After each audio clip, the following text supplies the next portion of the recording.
अपने पसंदीदा YouTube channel Hindu धर्म ब्रह्मांडपदी श्री को सब्सक्राइब करें, वीडियो को लाइक और शेयर करें और हमारे नए नए वीडियो की सूचनाएं प्राप्त करने के लिए बेल आइकन का बटन दबाना न भूलें।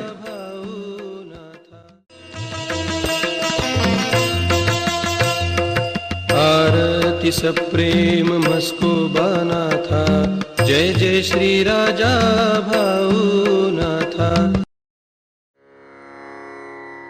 ॐ भूर्भुर्गव आदिशक्ति ब्रह्माण्डच्च दिव्यशक्ति प्राप्त्यर्थच्च परमेश्वराय नमेन गायत्रीयं कालभैरव दिव्यशक्ति नमो शिवाय। ब्रह्मांडपदी श्री सप्तशक्ती महाग्रंथ, ब्रह्मांडपदी श्री सप्तशक्ती महापंथ। सत्य हाच धर्म, जसा खवळलेला समुद्र, जसा पूर्ण आकाश, जसा सूर्य, तसा मी। शिवोहम। पिछले यानी भाग 280 में हमने देखा नहीं है। संक्षेप में संपूर्ण ब्रह्मांड का पूरा शोध अंत लगा है और श्री ब्रह्मांड शक्ति इनके शरीर के बाएं बाजू की 3 शक्ति इनका कार्य यानी एक शक्ति का कार्य आत्मा निर्माण करना, दूसरे शक्ति का कार्य यानी मानव का मन है यह है, और तीसरे शक्ति का कार्य मानव को दुर्बुद्धि सुझाना, गलत विचार सुझाना, इस प्रकार से कार्य कर रहे हैं। अब देखेंगे भाग 281।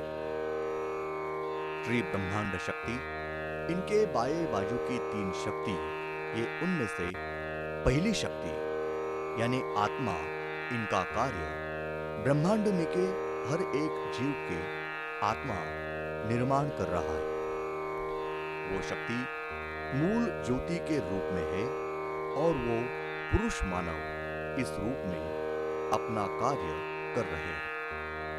श्री ब्रह्मांड शक्ति इनके बाएं बाजू की दूसरी शक्ति है। वो शक्ति यानी हर एक जीव का मन, जीव का मन, ये शक्ति पूरी तरह से अदृश्य रूप में घूम रही है और ये शक्ति स्त्री मानव ये रूप लेकर अपना कार्य कर रहे हैं। ये शक्ति दोनों प्रकार से मन अच्छा और बुरा तैयार करता है। हर एक मानव ये उनका एक मन कहता है करो, दूसरा मन कहता है मत करो। इस प्रकार से ये शक्ति मानव के मन में मन तैयार करके उस मानव के दिमाग में डालते हैं, भेजते हैं। इस तरह से वो मानव अपना अच्छा या बुरा कर्म करता रहता है। एक मन कहता है हम करें, दूसरा मन कहता है नहीं करना चाहिए। इस पर ही मानव का अच्छा और बुरा कर्म तय होता है। उस मानव ने अच्छा बुरा विचार करके अपना अच्छा या बुरा कर्म ये करना चाहिए। उस मानव ने पहले मन माफिक विचार पूर्वक कर्म किया तो उसके वो अच्छे कर्म होते हैं और उसके परमेश्वर से अच्छा फायदा मिलता है। वो अच्छी पुण्याई तय होती है और वो मानव, वो जीव अपने अच्छे पुण्याई के जोर पर अपने संकट में से सुचारू रूप से बाहर निकल सकते हैं। उस जीव की अच्छी पुण्याई उसको आगे का अच्छा जन्म मिला के देता है। अगर वो जीव ये दूसरे मन के माफिक यानी मत करो, अगर गलत बुरे कर्म कृत्य किया तो उस मानव को, जीव को उसके बुरे कर्म के फल भुगतने ही पड़ते हैं। उसको उसके आने वाले संकट के ऊपर, संकट में से कौन सा भी परमेश्वर या शक्ति बचा नहीं। उसको उसका बुरा गलत कर्म का फल ये भुगतने ही पड़ते हैं।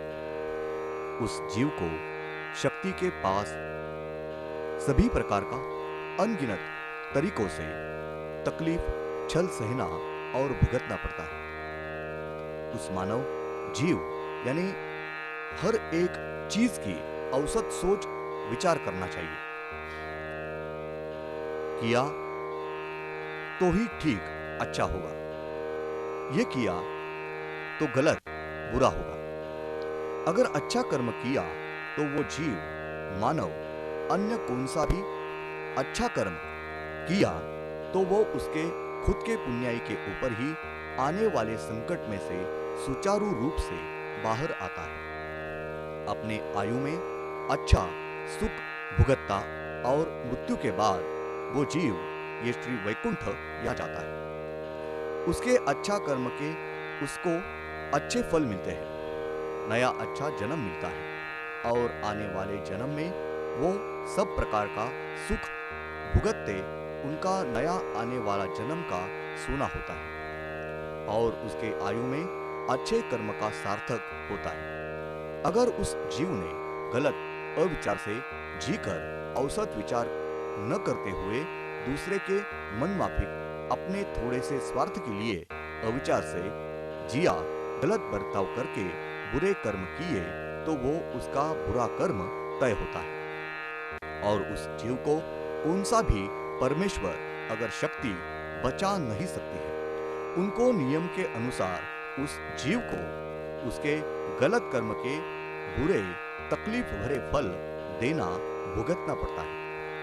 उसको उसके मृत्यु के बाद श्री पाताल नरक यहाँ जाकर उसके बुरे कर्म के बुरे ही फल भुगतने पड़ते हैं। वहां उसका बहुत ही बुरे तरीके से छल तकलीफ भुगतने ही पड़ते हैं।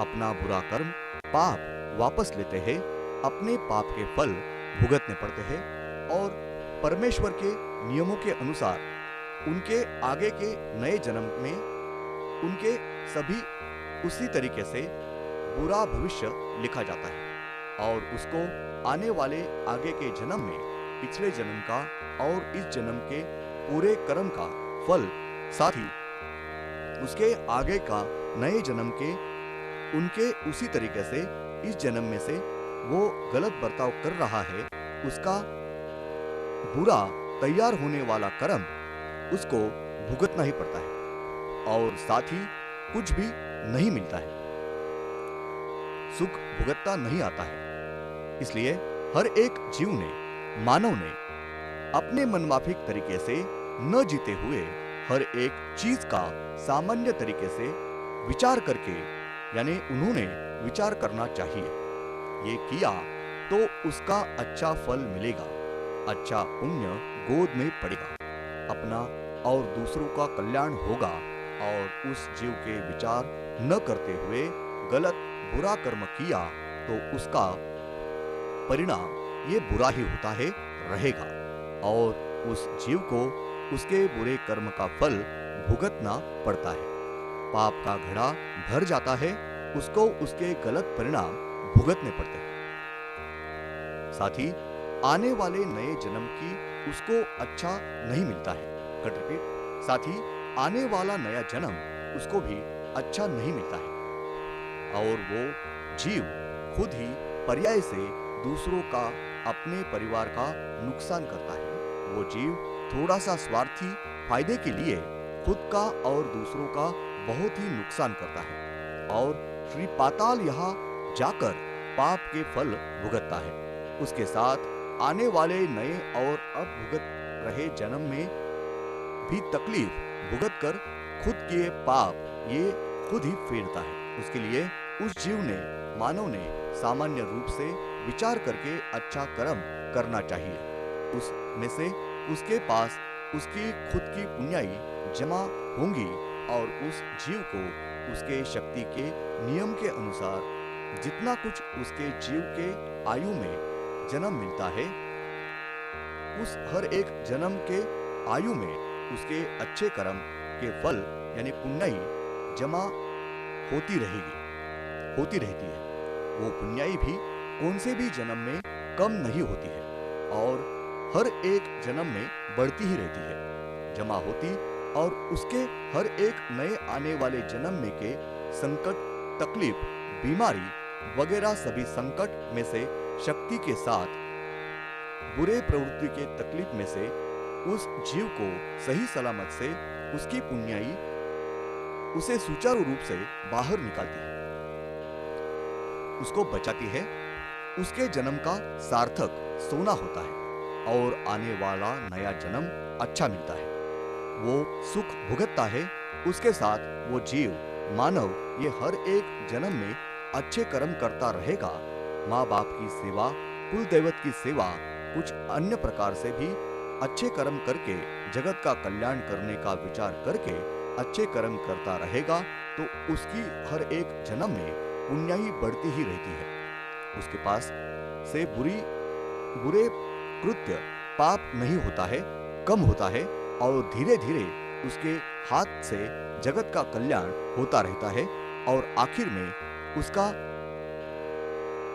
जब सब बुरा पाप कर्म वापस लिया जाता है और उस जीव के पास, मानव के पास अच्छा कर्म नीचे रहता है, यानी उसके पास सिर्फ पुण्याई खाली रहती है, तब वो उसके पुण्याई के जोर पर इस ब्रह्मांड में कुछ भी कर सकता है।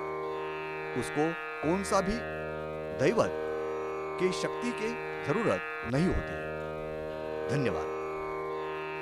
अगले यानी भाग 282 में हम देखेंगे कौन से भी दैवत के मदद की जरूरत नहीं रहती है और उसकी ऐसी ही कुछ पुण्याई ये बढ़ती ही जाती है और वो जीव, वो मानव एक दिन खुद ही दैवत बनता है। उस जीव को मूल शक्ति के पास से श्री दैवत बोल के मान्यता मिलती है और वो जीव ये उसके अच्छे कर्म के जोर पर एक दिन खुद ही देव बन जाता है। ओम श्रीनाथ मस्कोबानाथ श्री राजा भावनाथ प्रत्यक्ष